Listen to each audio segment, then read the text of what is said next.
Welcome back to Heather's Greenhouse. So one of the things I want to talk about is design, because I don't really design my beds, but I kind of have a couple things in mind for different beds. So just kind of want to show you. So in this raised bed, it's all white. You've got a white buddleia, which was a volunteer. You've got the eucalyptus, which is kind of a white silver. There is a white chrysanthemum down there. And so that's just kind of the white raised bed. And picking one color with different textures really does help with interest, yet it's calming.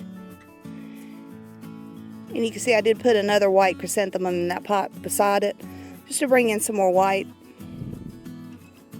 Thought about popping it in on the other side of the eucalyptus, and I still might do that so it has time to establish before winter.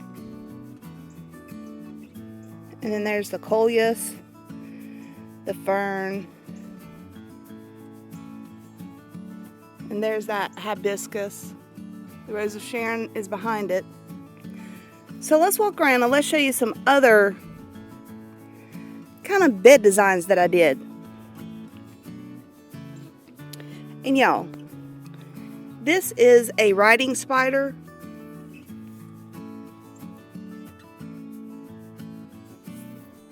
It's missing a couple legs, so I'm definitely leaving it alone and just letting it do its thing.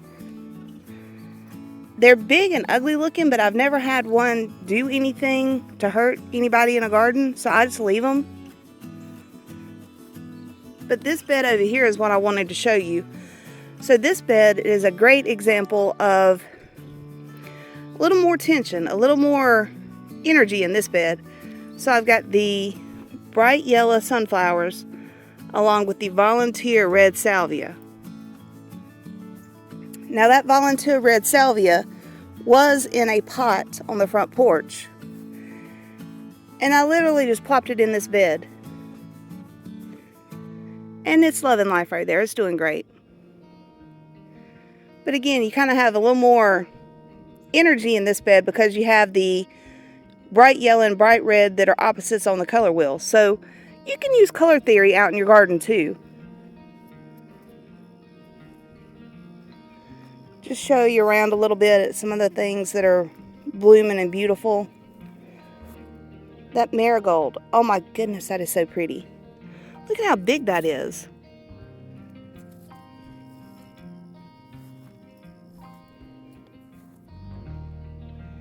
That blue from that, I think that's forget-me-not, is really popping in that bed with all the dahlia and the chrysanthemum.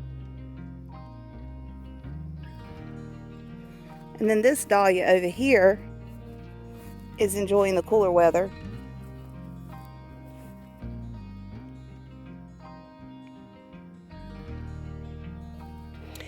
And in that raised bed, I had a rainbow ascot euphorbia.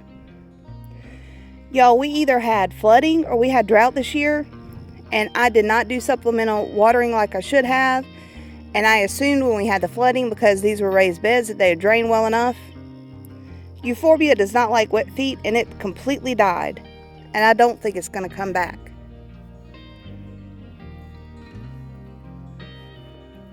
But this is exciting, and this is coming back. This is the variegated sedum. And you can see the deer ate the tops of them and most of it. But it's coming back out, so I'm excited about that. And then this dahlia over here, y'all, this thing is almost iridescent in the sun. Look at that. That is so pretty.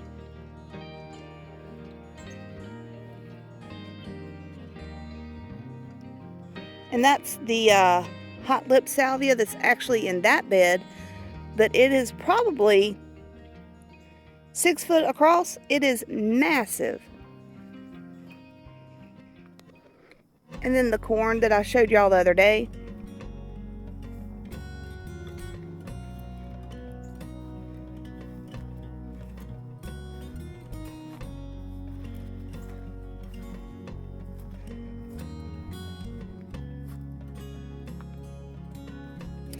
Y'all, that Thai basil comes up everywhere, and I've started cutting them and using them as filling in my cut flower arrangements, and I like them there more than I do in the garden.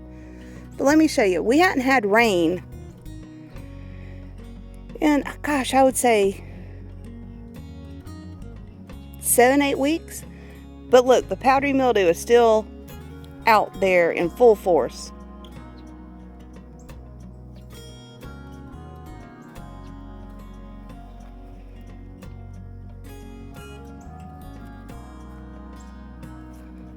There's another spider.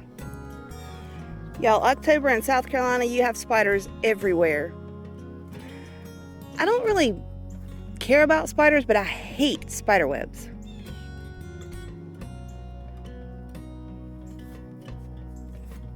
And these are something else that I've been enjoying putting in cut flower arrangements. You got to make sure you get all the spider webs off of them though. And that coleus that we cut, rooted and planted together is doing good. Probably need to cut back more of this sunchoke to give it more space to get some sun. Not going to worry about that right this minute. I'll do it later. That sedum is coming back out after the deer ate it. Unfortunately, the deer ate it back to where it lost its round shape. I was excited to have just a little round moment right there, but it's not going to happen. That's okay.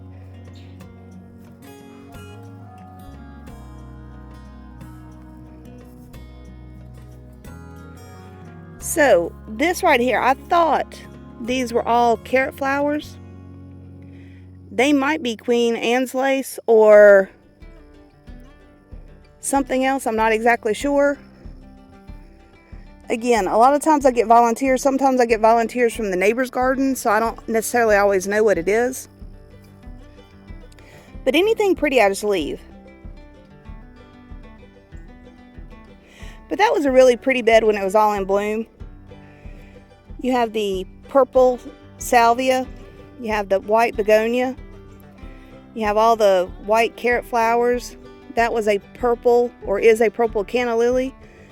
That will die back and come back next spring and be real pretty.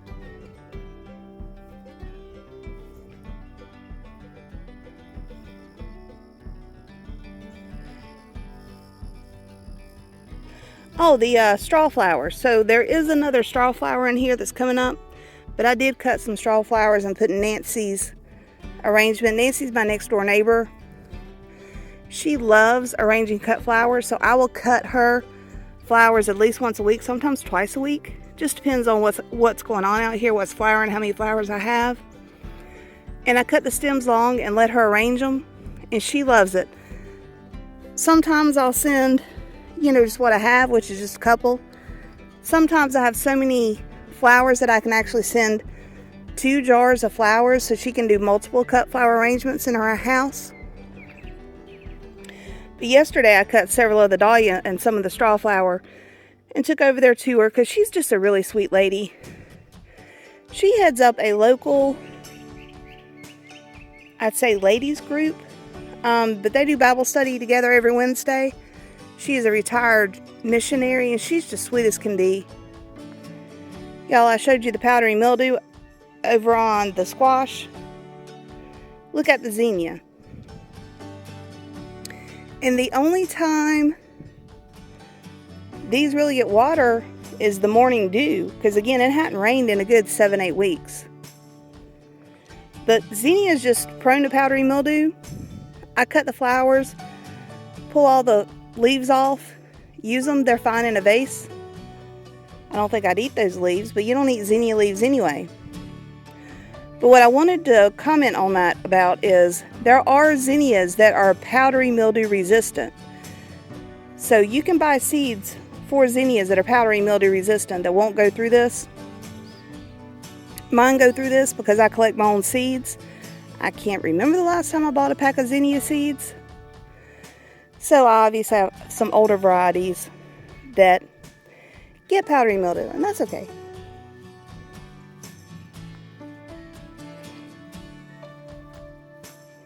And y'all, this is just gorgeous. If y'all have never tried growing caladiums, I highly recommend that. Just look at that.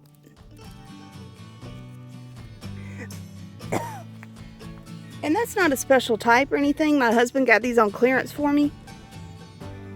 They just come as little corms, and you plant them and they come up and they're gorgeous.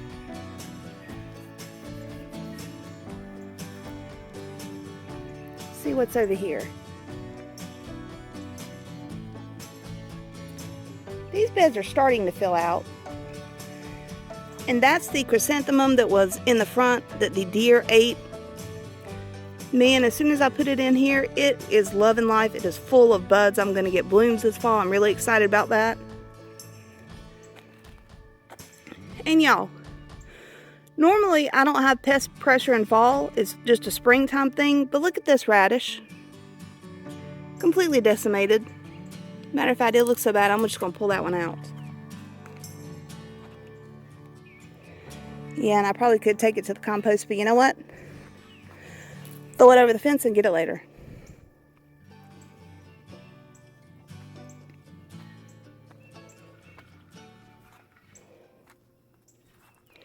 And I love that chrysanthemum right there. That's kind of a burnt orange. I love that. I went to Walmart the other day. They had those little chrysanthemums in pots that were less than $2 a piece. And I got 2 of just about every color. So they're kind of dotted around the backyard. There's, one over there. One over there. There's one there. There's one in here that you can't even see. I was thinking, when the zinnias die back, it'd be nice to have the chrysanthemum in there. But y'all, that didn't get any sun or airflow. I'm going to have to go ahead and cut those zinnias back and put them in a cut flower arrangement and move on. But there's another chrysanthemum. That's one of the purple ones I got. And then you've got zinnias in here. Again, I just threw a bunch of seeds.